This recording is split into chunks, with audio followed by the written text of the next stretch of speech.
vaxtınız xeyir. Azərbaycanda 2020-2021-ci illərdə koronavirusdan olmayan 10 minlərlə artıq ölüm qeydə alınıb. Niyəsinə dair hələ də rəsmi izahat verilmir. Araşdırdım. Səbəb hamının bildiyi, təəssüf ki, fərqinə varmadığı detalda gizlənib.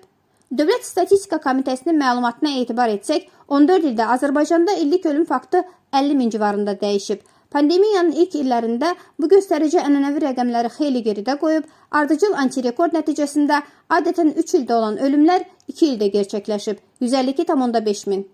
Həmin vaxt Qarabağ müharibəsi və Covid-dən ümumilikdə 11.500-ə yaxın itkini çıxsaq, 30 min artıq ölüm qalır.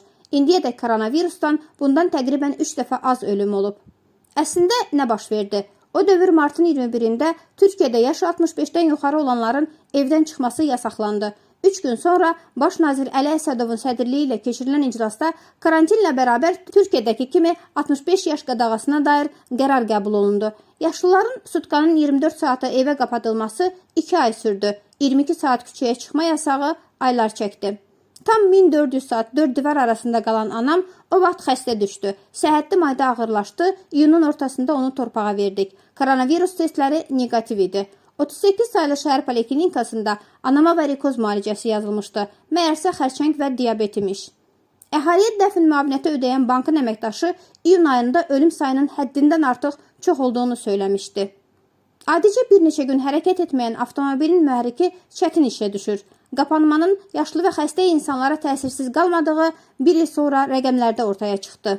Həkimlər hər gün 2 saat açıq hava, yarım saat templi yürüyüş tövsiyə edirlər. Yürüyüş pəhrizdən də mühümdür. Araşdırmalara görə hərəkətsizlik ən çox da xərçəng, diabet və ürək-damar xəstəliklərini tətikləyir.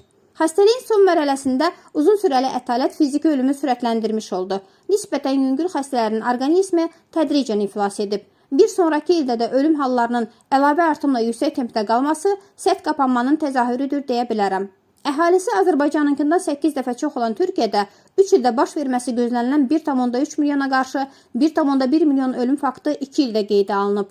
Həmin dövrlər Covid-dən ölənlər 87,3 min nəfər açıqlanıb.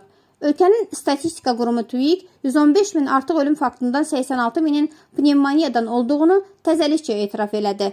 Gecikmiş açıqlama məni qane etmədisə, Türkiyəni çətin inandırsın. Üsküdar Universitetinin qurucu rektoru Profesor Dr. Nevzat Tarhan irəli yaş qrupunun evə qapadılmasının diskriminasiyaya, onlarda ölümə yaxın olduqları kimi ruhsal travmaya səbəbiyyət verdiyini deyib, qadağanın düşünmədən, araşdırmadan yapıldığını vurğulayıb.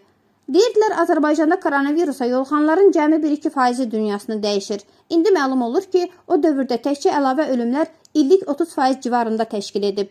Bir detalı çox maraq edirəm. Yaşlı insanlara hökm verilən o məlum iclasda görəsən hansısa həkim olubmu? Vətəndaşları arasında ayrı seçkilik etməyən ölkələrdə lockdown zamanı da diskriminativ qərarlar eşitmədik. Dünyada koronavirusdan ölüm 7 milyona yaxınlaşır. Dünya Səhiyyə Təşkilatı 2 ildə 15-16 milyon həddindən artıq ölüm açıqlayıb. Statistikaya baxılsa, insanların yarıdan çoxu evdə oturmaqdan ölüb. 7 milyon əsasən inkişaf etmiş ölkələrin, yerdə qalan da absurd qərarlara boyun əymək zorunda olan xalqların hesabınadır. Bizim itkimiz onlarınkindən çoxdur. Ölkədə qəlb-damar xəstəliklərindən ölümlərin böyük fərqlə liderlik etdiyi iddia olunur və statistikada bu yöndə yazılır. Rəqəmlərin planlı şəkildə dünya statistikasına görə atıldığını istisna etmirəm. Çünki apardığım sorğu və müşahidələr əslində 3 amansız xəstəliyin dominantlığını üzə çıxarır. Ondan ayrı vaxt danışacağım. Hələlik indi söylədiklərimi həzm eləsinlər. Sağ olun, imkan versələr yenə görüşərik.